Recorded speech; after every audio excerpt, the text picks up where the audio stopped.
My name is Alice Little Deer. My name is Michael Loft. My name is Raymond Mason. I'm Madeline Dion Stout. I spent about 8 years in residential school.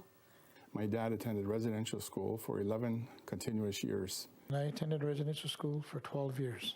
I attended Blue Quills Residential School for 36 consecutive months. The treatment of First Nations people has caused a stain in Canadian history, and it will never be washed away. From the beginning of the 1860s to 1996, about 150,000 First Nation students aged 4 to 16 attended these schools. It was in these schools where the children would be tortured mentally, physically, and sexually. The Canadian government would create these schools for the Aboriginal children so they could lose their culture and way of life. The government started these schools where children could voluntarily enter the school, then later started forcefully taking children away from their parents. I remember them taking me away from my mother and my stepfather. And I can hear them telling my mom that that was the best thing for me. The custody of the child became the government, and the parents would be punished for hiding the children from the government officials who would come to take the children. The 139 registered schools would be held in various churches around the country. In these schools, they would make the children more civilized. When a child completes his or her schooling, they would then be given the rights of the likes of the white. Education Week with films of an Indian residential school. They learn not only games and tradition, but the mastery of words. The government would have advertisements for schools showcasing the benefits, but all that truly happened was devastating lessons, removing their culture, language, and lifestyle.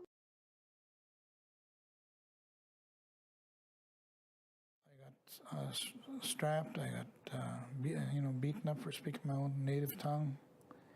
I even had my tongue pulled out and pinched, People used to beat up the other children, like boys.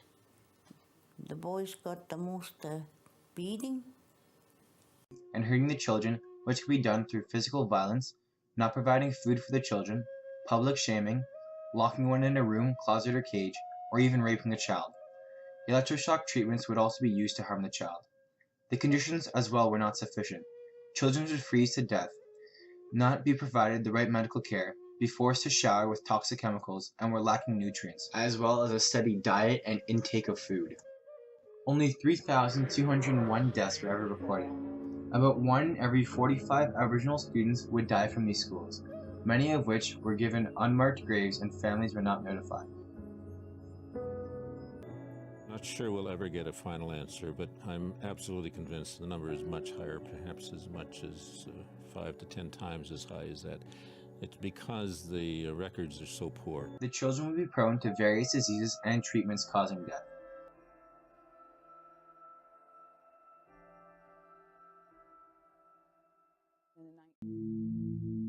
Indian children in the residential schools die at a much higher rate than in their villages. But this does not justify a change in the policy of this department, which is geared towards a final solution of our Indian problem. He couldn't connect with them. He couldn't connect because he couldn't speak the language. He didn't understand the culture.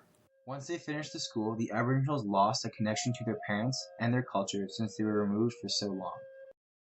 Many even forgot their language and could not communicate to their friends and family. After attending the school, many residential school alumni would turn to addiction or drugs and alcohol.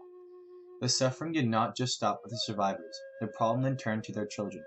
Due to the frustrations from the residential school survivors, they may have then passed the disciplinary techniques of the residential schools onto their children. One of the people who abused me and my family had been a residential school survivor. Generally, the survivors of residential school do not commit suicide any more than the general population. Okay. It's the children of the residential school survivors who commit suicide in incredibly high numbers. As the years progressed, the residential school survivors began to speak out, such as Phil Fontaine, who demanded an apology. In 2007, the Canadian government formalized a $1.9 billion compensation package for the residential school survivors. As of September 30th, 2013, 105,548 cases had been represented and about $1.6 billion had been paid.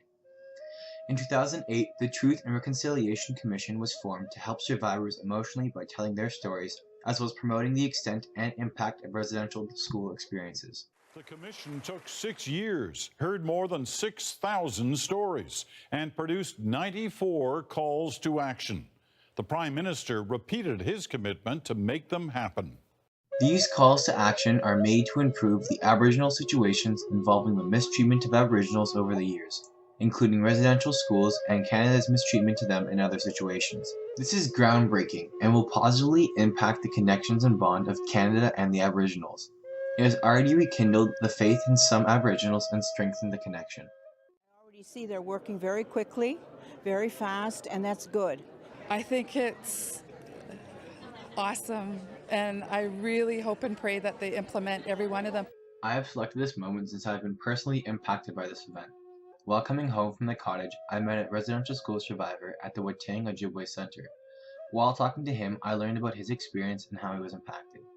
It was because of him and his experience is why I chose this event. The absence of an apology has been an impediment to healing and reconciliation. Therefore, on behalf of the Government of Canada and all Canadians, I stand before you in this chamber so vital, so central to our existence as a country, to apologize to Aboriginal peoples for the role the Government of Canada played in the Indian residential schools. This is significant since it left such a huge mark on Canada's people, society, as well as the government. There is no true way to fully recover from the event.